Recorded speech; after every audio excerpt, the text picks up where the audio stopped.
Alcibiade, dans un dialogue intitulé Le banquet, faisant l'éloge de son précepteur Socrate, sans conteste, le prince des philosophes, déclare, entre autres choses, qu'il est semblable aux silènes. Les silènes étaient jadis de petites boîtes, comme celles que nous voyons à présent dans les boutiques des apothicaires, sur lesquelles étaient peintes des figures drôles et frivoles, harpies, satyres, oiseaux bridés, lièvres cornus, cannes battés, boucs volants, cerfs attelés et autres figures contrefaites à plaisir pour inciter les gens à rire, comme le fut Silène, maître du Bacchus. Mais à l'intérieur, on conservait les drogues fines, comme la baume, l'ambre gris, la baume, le musc, la civette, les pierreries et autres choses de prix. Alcibiade disait que Socrate leur était semblable parce qu'à le voir du dehors et à l'évaluer par l'aspect extérieur, vous n'en auriez pas donné une pelure d'oignon, tant il était laid du corps et d'un maintien ridicule. Le nez pointu, le regard d'un taureau, le visage d'un fou, le comportement simple, les vêtements d'un paysan, une condition modeste, malheureux avec les femmes, inapte à toute fonction dans l'État, et toujours riant, trinquant avec chacun, toujours se moquant, toujours cachant son divin savoir. Mais en ouvrant cette boîte, vous y auriez trouvé une céleste et inappréciable drogue, une intelligence plus qu'humaine, une force d'âme merveilleuse, un courage invincible, une sobriété sans égale, une égalité d'âme sans faille, une assurance parfaite, un détachement incroyable à l'égard de tout, ce pourquoi les humains veillent, courent, travaillent, naviguent et bataillent. Gargantua, prologue. Socrate le Silène. Il n'y a pas de bijou sans un coffret. Un coffret moins beau esthétiquement que le bijou, mais tellement plus attirant. Le coffret, c'est l'attente. Il n'est jamais décevant. Et cette image du Silène dans le prologue de Gargantua signifie probablement qu'il n'y a pas d'intelligence sans un corps maladroit. Gainsbourg aussi était un Silène. Il disait « La laideur a ceci de supérieur à la beauté qu'elle ne disparaît pas avec le temps. La beauté cachée et délaînée. »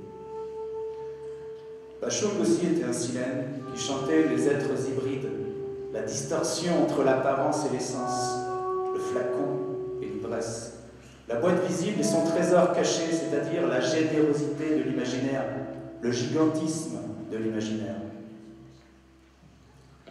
Nous sommes tous un peu disproportionnés, nous sommes tous un peu mal foutus, mal finis.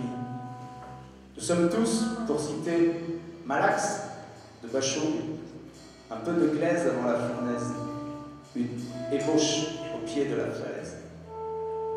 Nous avons tous une tronche avec quelque chose à l'intérieur.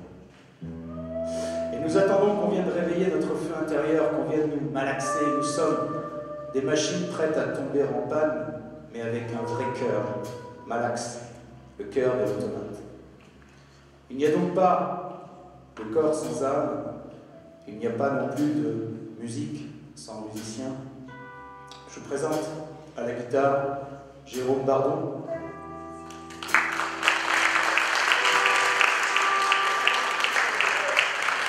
À la batterie, François-Gaël Joanneau.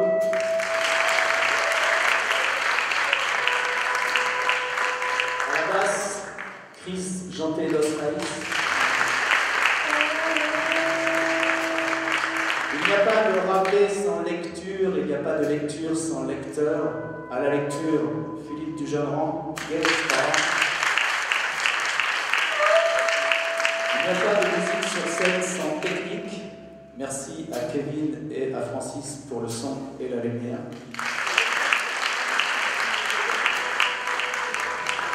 Il n'y a pas de scène sans organisateur. Merci à la ville de Chinon, au festival Les Nourritures élémentaires et la ville de Luthier.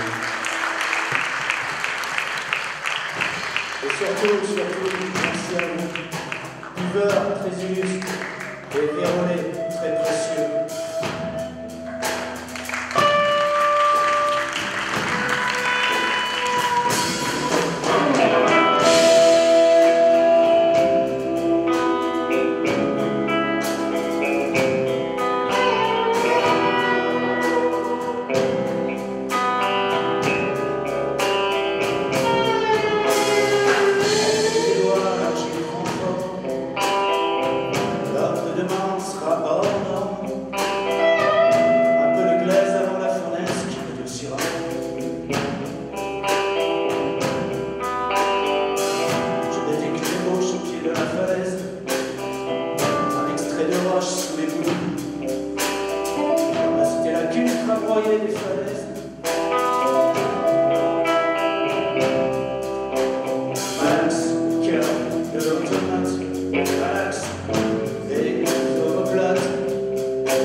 J'ai pas compté, j'ai escompté.